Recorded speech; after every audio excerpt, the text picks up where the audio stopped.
தூத்துக்குடியில் சுமார் 30,000 கோடி முதல் 38,000 கோடி மதிப்பீட்டில் இந்தியாவின் முதல் மெகா கிரீன்ஃபீல்டு கப்பல் கட்டும் தளம் திட்டம் அடுத்த கட்டத்தை எட்டியுள்ளது.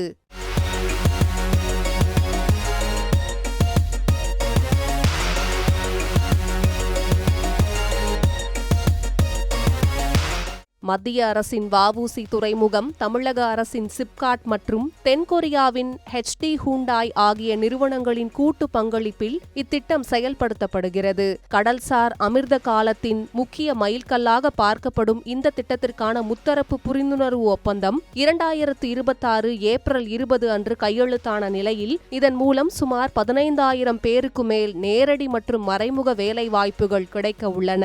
இத்திட்டத்திற்காக முள்ளக்காடு மற்றும் பழைய கிராமங்களில் உள்ள சுமார் 1,660 ஏக்கர் அரசு புறம்போக்கு நிலமும் 40 ஏக்கர் பட்டா நிலமும் அடையாளப்படுத்தப்பட்டுள்ளன.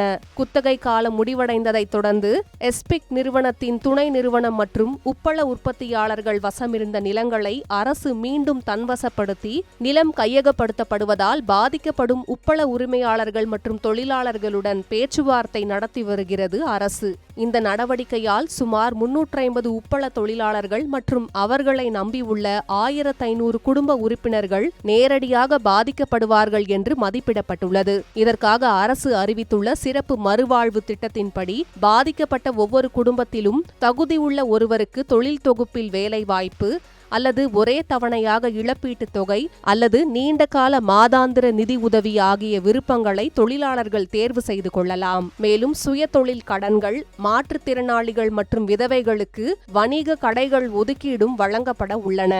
மறுபுறம் உப்பள உரிமையாளர்களுக்கு வைப்பார் பகுதியில் சுமார் 700 ஏக்கர் மாற்று நிலம் அடையாளப்படுத்தப்பட்டு அங்கு சாலைகள் மற்றும் கால்வாய்கள் போன்ற உள்கட்டமைப்புகள் ஏற்படுத்தி தரப்பட உள்ளன.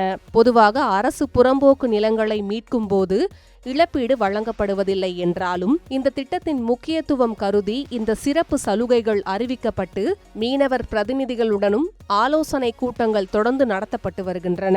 அடுத்த 3 முதல் 4 ஆண்டுகளில் உருவாகும் இந்த ஹூண்டாய் கப்பல் கட்டும் தளம் தூத்துக்குடியை சர்வதேச அளவில் உயர்த்தப் போவது உறுதி என்றாலும் பாதிக்கப்படும் தொழிலாளர்களின் வாழ்வாதாரமும் பாதுகாக்கப்பட வேண்டும். அவர்களுக்கு உரிய இழப்பீடு கிடைக்க வேண்டும் என்பதே அனைவரின் எதிர்பார்ப்பாகவும் உள்ளது.